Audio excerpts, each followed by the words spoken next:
Emoji Reunion 1. Oh my god. This was rubbish. One, they brought the young and pregnant teen moms to the show, which shows you that they didn't have enough content. So we start out with Caitlin and Tyler. He texts to us about his ketamine treatment, says his depression feels much better. Caitlin is there talking about her pregnancy and the delivery and their visit with Carly and how Carly was more emotional than they've ever seen, which is, it's not surprising. As she gets older, she's going to be able to emote more. She's going to be able to understand more. And she kind of was sad seeing them go.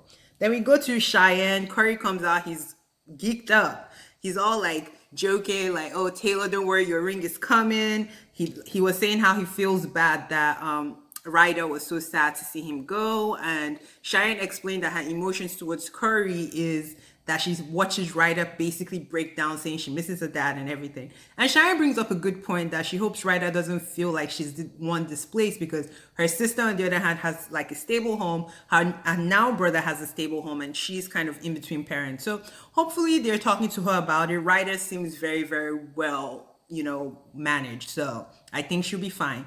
And when they started the show, they brought the three original moms except Mackenzie. So I guess Mackenzie will be in the later parts. Then we go to Macy. Macy doesn't even talk about herself. She's talking to the teen moms about, I can't remember the teen mom girl's name. So anyway, so the teen mom girl is supposed to have no family support from the husband's, from the baby father's side. However, she didn't even know who the father was for the pregnancy. So very different approach. Then she did have help from her mom, but she was being crazy. She was the problem. So I'm like, why doesn't Dr. Dre and Nessa call these people out? She was leaving her kid, going to chase men and things like that. And her mom was calling her. From the clip they showed, obviously, I don't know, I didn't even watch that show. But from the clip they showed, first she had a paternity issue because she didn't even know who the father was. Second, she lives with her mom, who obviously is older and wiser and trying to like guide her. She's like, "Girl, you left, you didn't come back." So I was like, how is this the same thing as Ryan's? And Ryan's family is actually very much involved in Bentley's life. Very much involved. It's Macy that kind of cuts them out. So it even makes sense, these women kind of giving advice. I feel like their houses are not that intact for them to be giving these new moms any kind of stupid advice. But Teen Mom obviously had no content. They bring Caitlin and Tyler back with another young and pregnant girl who apparently has substance abuse problems. And she was talking to her crackhead mom crazy, which to me, I was like, if your mom is doing all that, then she's going to be talked to anyways, because I'm like, girl, what kind of advice are they going to give? Like, yeah, the girl says she wants to talk better to her mom, which is fine. But at the end of the day, I didn't find nothing she did wrong, because if your mom was trifling enough to be the way she was, then it is what it is at the end of the day. So she says that she didn't want to say, but I'm thinking her mom and her partied hard and maybe had sexual interactions in front of each other with other people, because she was like, we're like friends, we're like mom and daughter. So I was like, what advice are you going to give this girl? Let the girl go to therapy. There's nothing you could tell her at this point. But anyways, we get to the gist of it, which is Amber's segment. So Amber came in, she tried to erase her whole past by doing that crazy therapy with Gary. And Gary keeps falling for the okie doke. But I think he's trying to do it for his daughter.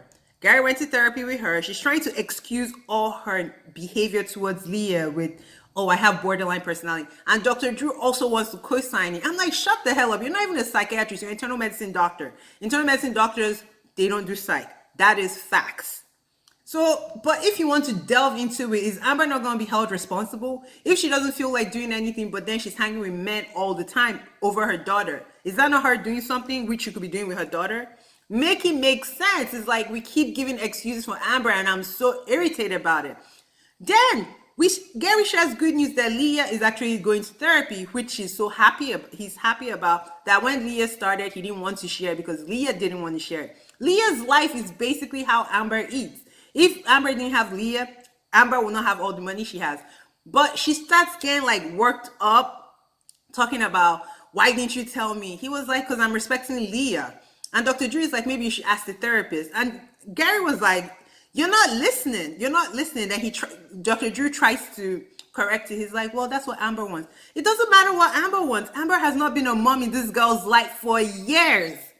The thing is that you could be a fuck parent, but for so long, the moment your child starts growing up and starts emoting and getting to know what is right and wrong, you can't be a fuck parent no more. They will call you out every time. Then she gets up, I'm leaving. Gary's like, okay, bye. Then she comes back. She's like, how do you get paid? Gary's like, you, thank you. She doesn't stop. She's like, tell me, how'd you get your money? I was like, you don't even care about your child and you're here acting a damn fool. Why would your child talk to you when you talk to your child's only parent like that? I wish Christine would speak up, but I know she ain't gonna speak up because she's always trying to be politically correct. Fuck politically correct. Amber is full of shit. I don't even curse on my videos, but watching this like drove me mad. Anyways, like, subscribe, tell me what y'all feel. This was some BS, if you ask me. This was some major BS.